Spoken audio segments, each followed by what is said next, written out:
Hello Globetrotters, welcome back to the channel. If you're new here, my name is Lori, and in this community we strive to educate, to motivate, and to inspire each other in all things travel related. I hope that you will join us by clicking on that subscribe button, and after watching this video, feel free to browse around at some of the other content that is available to you. So let's just get right into it. I'm back from London and I'm ready to give you the tea. Yes, I enjoyed myself. No, I don't think I'll be going back, and I'll tell you why. Now, there are a couple of reasons why I've enjoyed myself.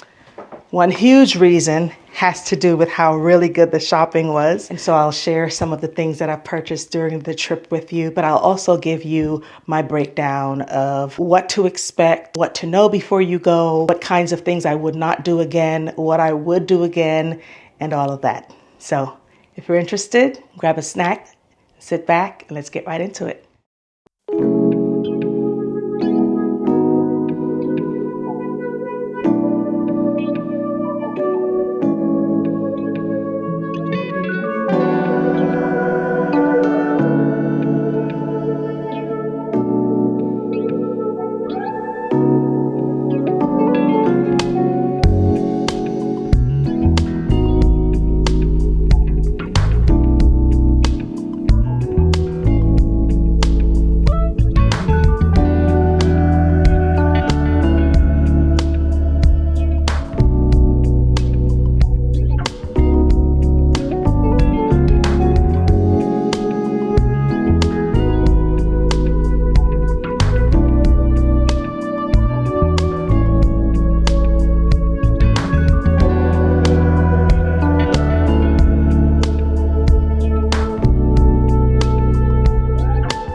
Enjoyed the trip because I was there with my sister and with my niece. And like I said, we haven't done very many of the sisterly trips before, so this was very special that we got a chance to enjoy this. It was all of our first time going to the UK and my first time with my niece as a young lady. So we got to hang out, just her and I, while my sister was getting some work done. So that was really special, having a chance to do tea. She had not done afternoon tea before, so we got to do afternoon tea about 3 or 4 different times. So that was really special. However, upon first landing in England, I had a very bad taste in my mouth because honestly, the TSA agents and the personnel who worked at Heathrow, they were not very friendly. And I tried as much as I can to be, my pleasant self. I try to, approach people with the energy that I would hope that they would give me back. And I just was not getting that good energy. As I was trying to ascertain whether or not there were different passport control centers for different terminals, I was just asking the simple question. And sometimes I was made to feel as if I was not even speaking English in a country whose language is English. And so I would ask and they would say, passport control is upstairs. Passport control is right there. Passport control is over there. And I say, yes, but she's arriving with a different airline. I arrived with Virgin. She arrived with British Airways. And so it just was, it took a while for her and I on the phone to figure out where she was and where I can go to meet her. And she said on her end as well, she was getting rudeness from the people who worked at the airport. Now, I don't know why that was, but that just left a very bitter taste in my mouth, and I try to shake that off and just, get excited to see my niece, who I don't get to see all the time, and see my sister as well, who I don't get to see all of the time. So that's where things started. But from there, like I said, we shook it off.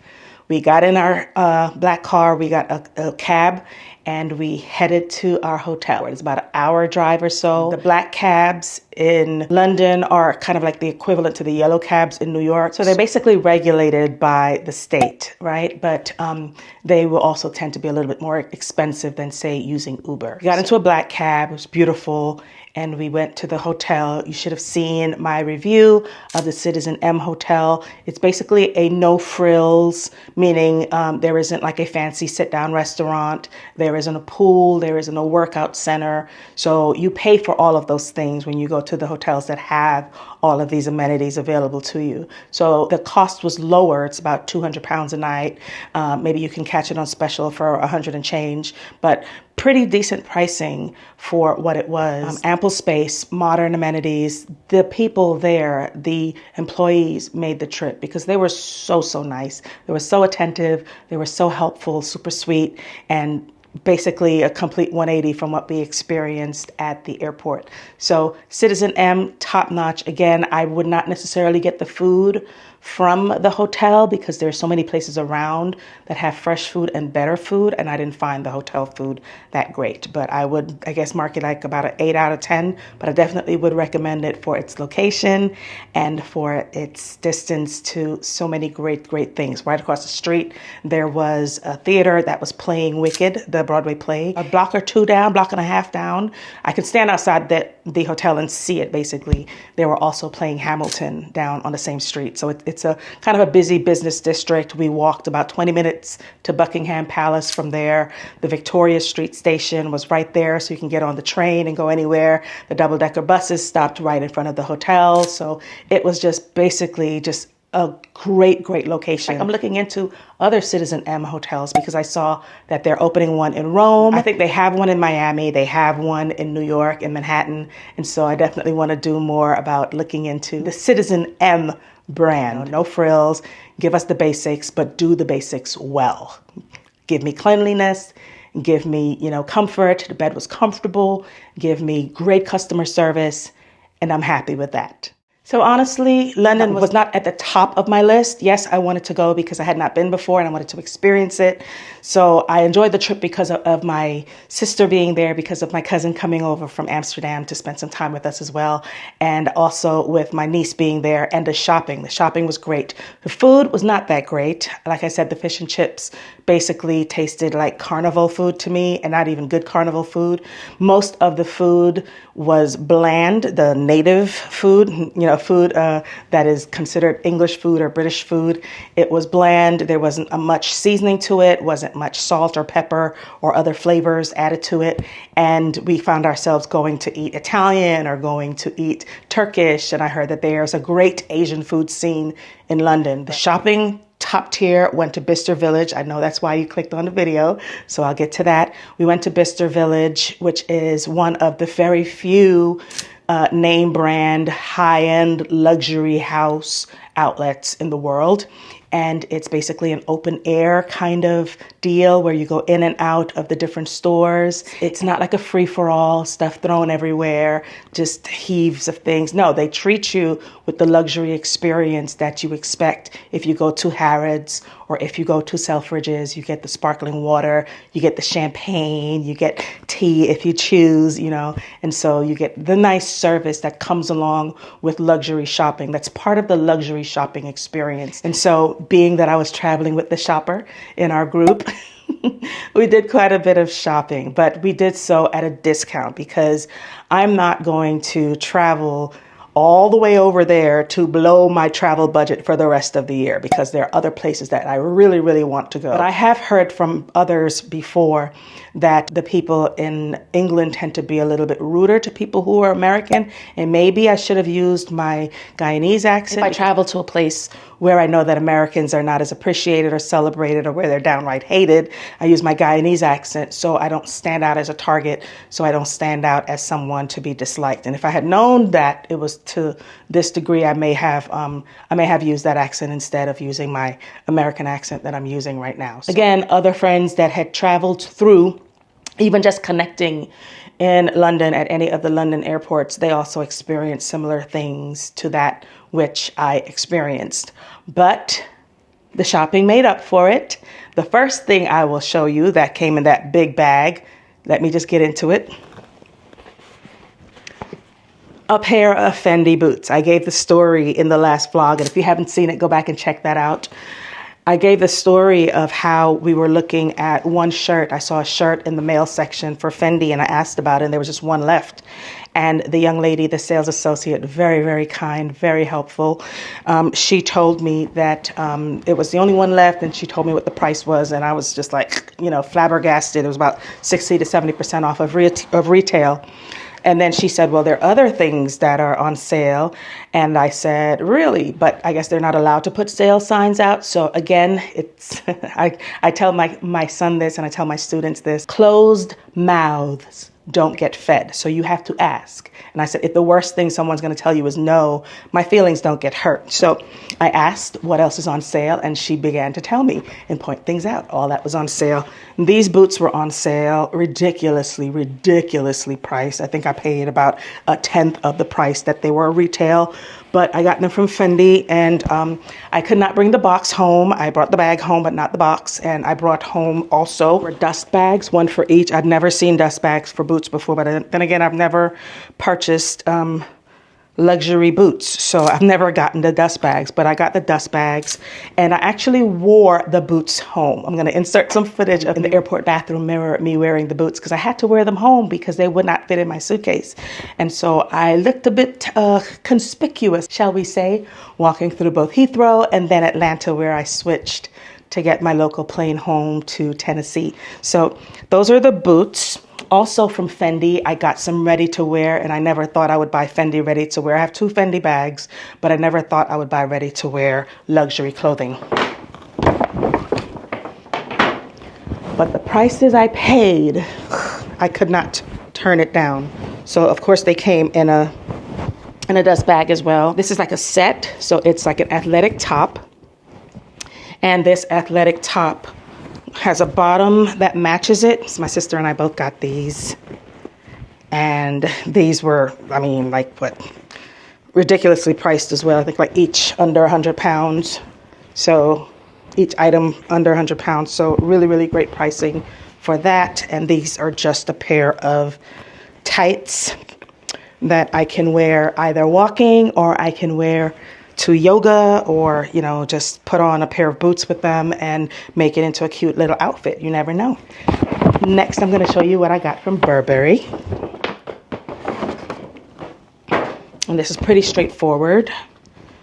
It's a baby blue, and I think I showed you some, I showed you some outfits in my winter travel wardrobe that were like baby blue sweatshirt sets or whatever you call it. And so I wanted this to go with one of my baby blue sweatpants, or I can wear this with a pair of jeans, or I can just throw this over an all black outfit. I like the little Nova check pattern inside the hood. So it's just very simple, very soft. And yeah, like I said, really great prices. After I tried that one trick at Fendi, I mean, I went back to all the other stores and I just started asking them about what was on sale, because I like a good discount, and I know what the true prices of these things are in the retail stores, in the regular stores. And so I know that it was like great deals that we were getting with these.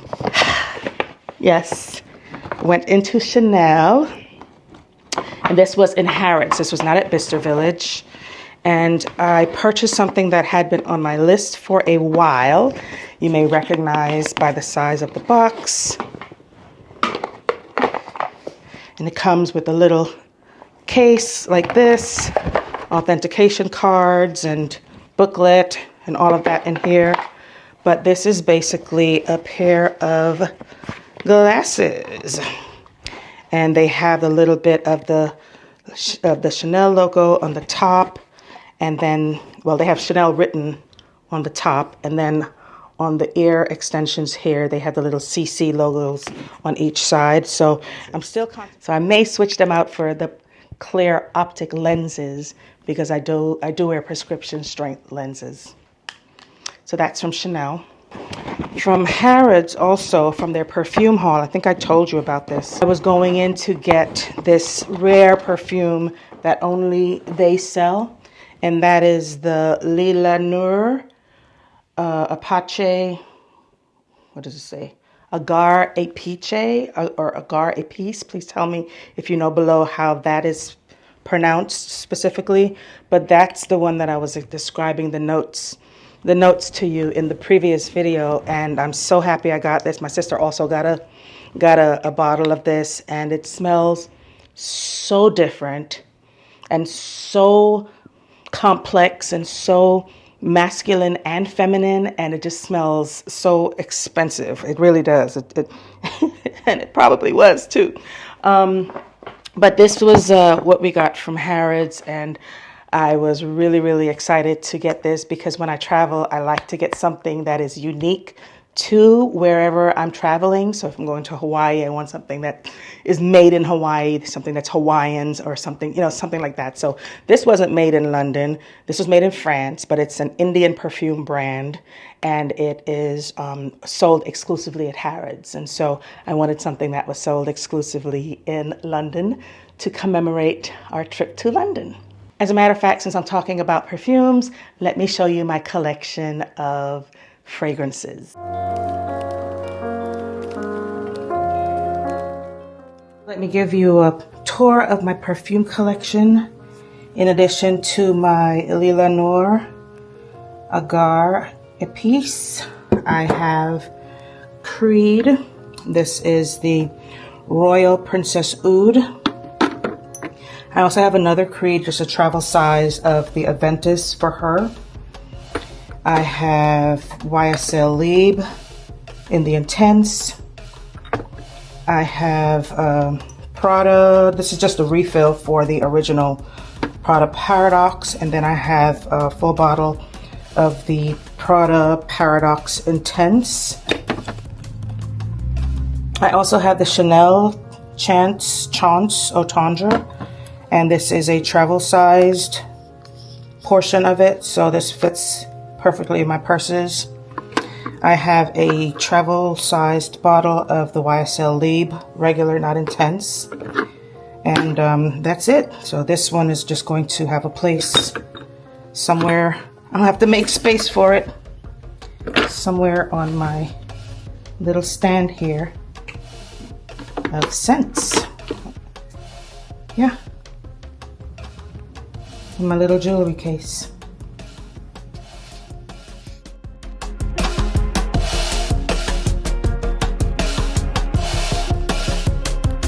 Now let me show you what I got from Gucci. And this was at Bicester Village as well, at the outlet center.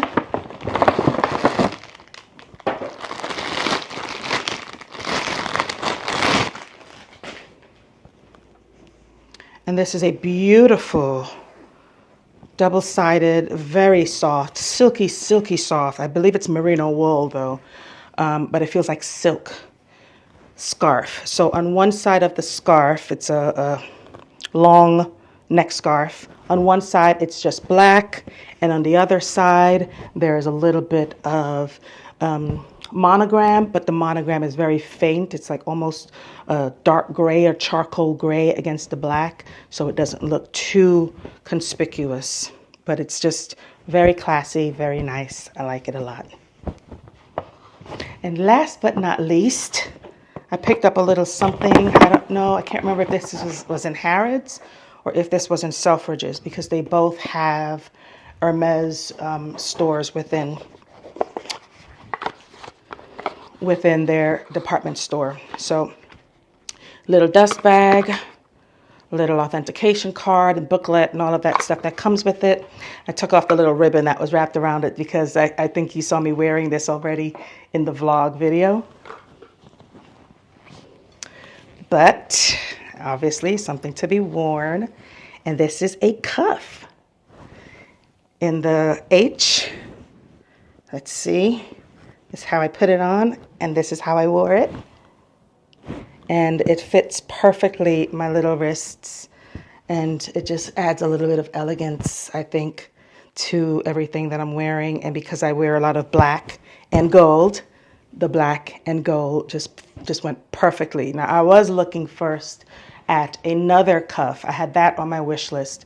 However, when I got there, I think the color she had was more of a taupey color, and the color was prettier than I thought it would be, but I thought this was more elegant than that rugged collier, looking like a dog collar, which is basically what it means in French, than the dog collar cuff, because this more fits my aesthetic. And because I'm a professional woman and I go into the office, I go to meetings, I go to conferences and all of that. And I think this fits more with that polished aesthetic than the dog collar.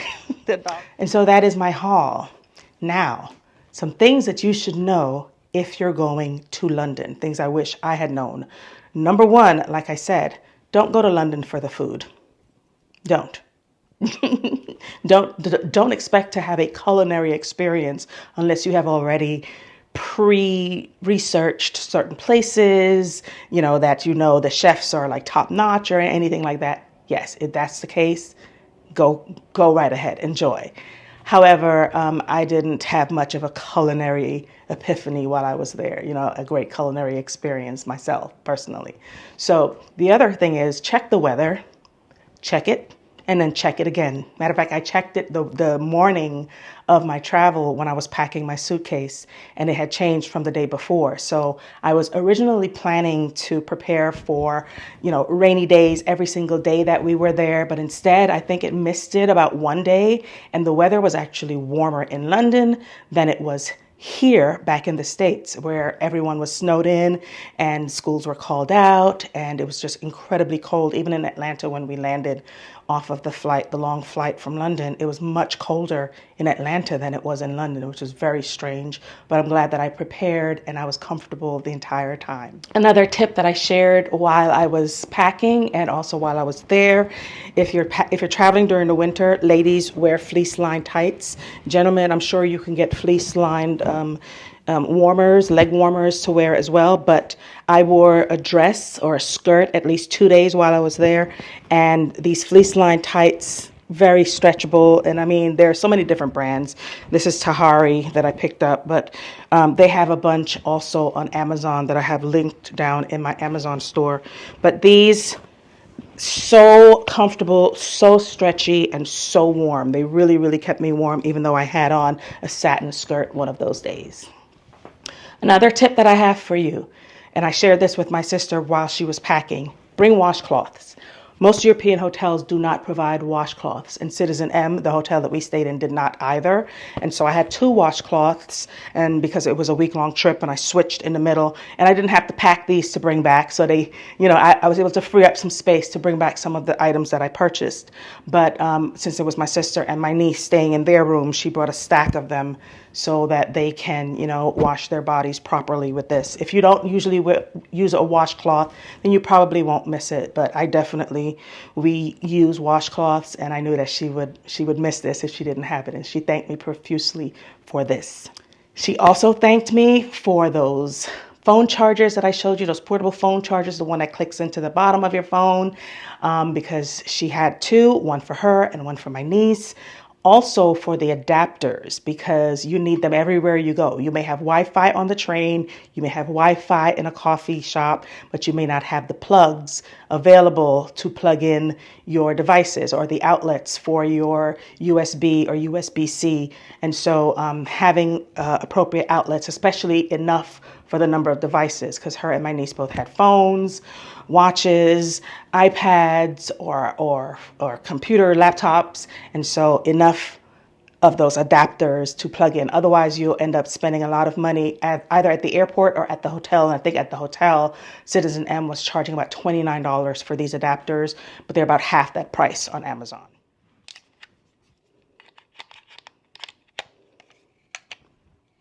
And I used mine both in London.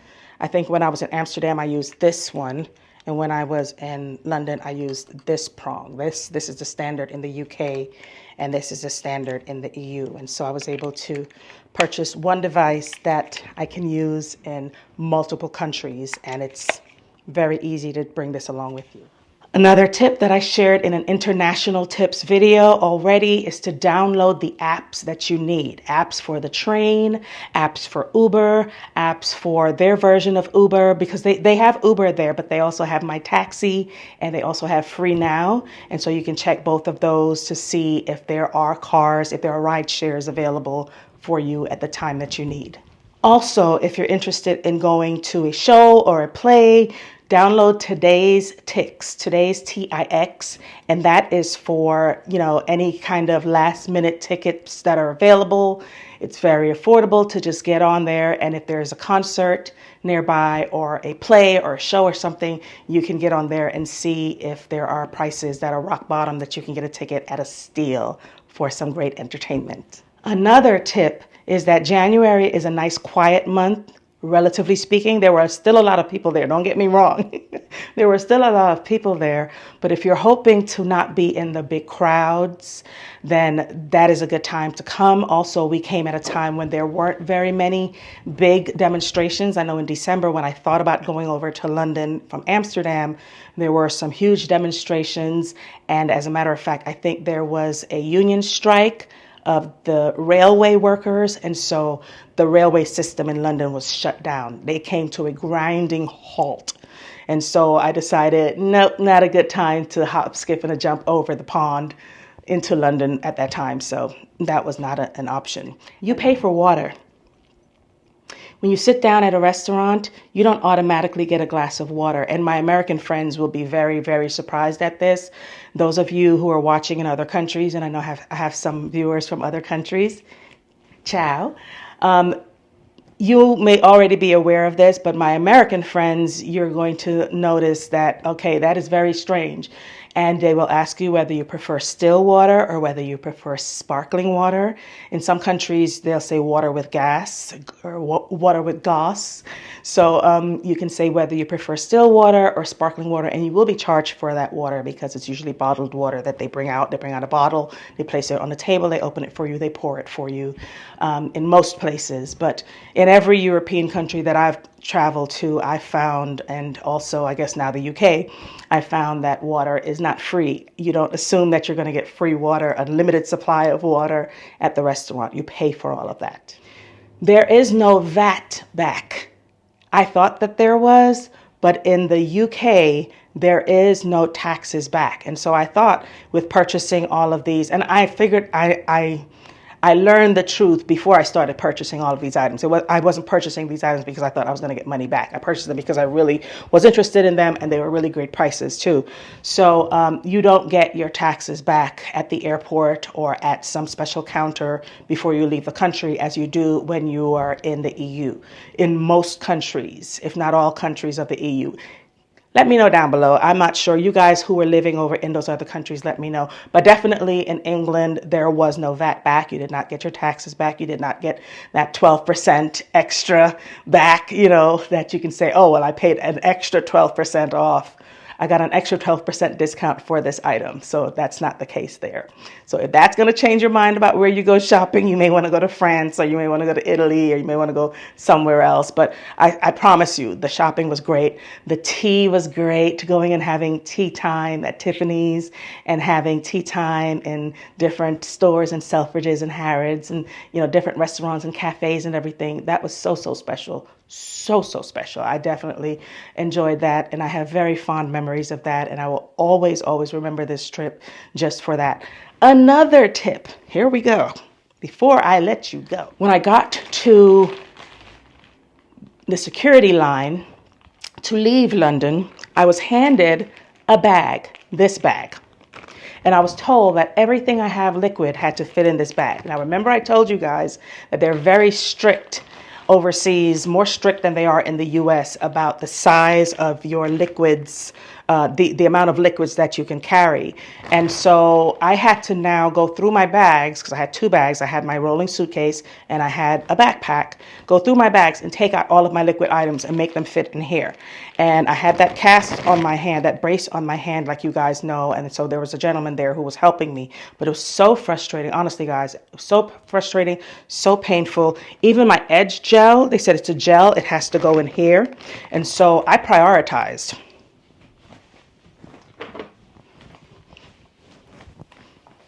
The very first thing I put in here is my new bottle of perfume, because I know it's under 3.4 ounces. I had not used it, but they said this has to fit in here as well. So I put this in here and I started now prioritizing. I have my matte setting spray for my makeup.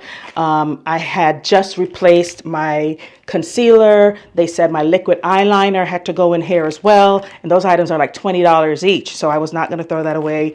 My Mael hair serum. What else did I have in here?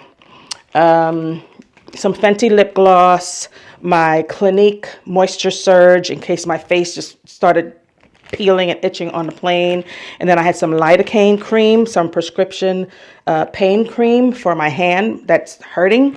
And so I fit all of this in here. In addition to the other lip glosses that I had. All of this had to fit in here. He said it didn't have to be closed, but he said they all had to fit in here. And so I ended up throwing away a lot of stuff. I was very frustrated about that. I ended up throwing away quite a few things, but that's the other good thing about only carrying small travel-sized items, toiletry items. So I was able to throw away the little toothpaste that I had, the little thing of Listerine mouthwash that I had to throw away. I threw away my poopery. I threw away an extra little can of Lysol spray that I had. So I just chucked it because I was just through and I was just ready to get home. I was ready to go through. I had these boots on, and I mean, these boots reach up to my knee when I'm just standing straight. And then I put them on, and as you can see in the picture, they are over my knee, but it's just so cool, so fun, so comfortable. The sizing is very vanity because I think this is a size 40. And in US sizes, I'm usually about a 7.5, 8 in boots. So this is the equivalent of like a size 10, I think. Correct me if I'm wrong down below. But let me know, have you guys traveled to London? And as Americans, have you felt any kind of, ill will feeling or like an unwelcome kind of reception from the Londonites while you were there? And Londonites, is there something about Americans that you guys don't like? What is it that, at the places where you should be the most friendly when we're entering your country, we just didn't get that kind of a reception? So I don't know what it was necessarily. And I don't think my sister and I give off very unfriendly vibes. So let me know down below what that was about and if I need to give London another shot because maybe I just encountered the wrong kinds of people when I was traveling through the airport. And that is it. But to sum it all up, I basically would go back to London if I were going for an event. So say there was one of my favorite artists, say Mariah Carey was having a Christmas show and I couldn't get tickets in New York at Rockefeller Center or in Canada, in Toronto or something like that. And she was playing in London. I may go to London. I may go to London and go there for the show. I may also go to London again for Stonehenge, which Stonehenge is a worldwide known destination, and I would go to see that because time did not permit us visiting there, and I would definitely love to see that. The other reason I would return is if someone were having, a destination wedding or something like that and they invited me, then yes, of course I would go. But generally, I'm not in a rush to go back to London for any particular reason, just to travel there. But Venice and Milan and Rome and all of those, I would go again and again and again and again and again. You cannot stop me. But thank you guys so much for watching the video. I hope that you enjoyed it. Please click that thumbs up button if you learned at least one thing today. If you enjoyed the video, please make sure you share it with others who will enjoy this travel content. And come on back, meet me in another video so we can share some more of this wonderful globe which we occupy. As always, be sure to value experiences over things, because travel is one of the very few things you buy that truly, truly makes you richer. Ciao.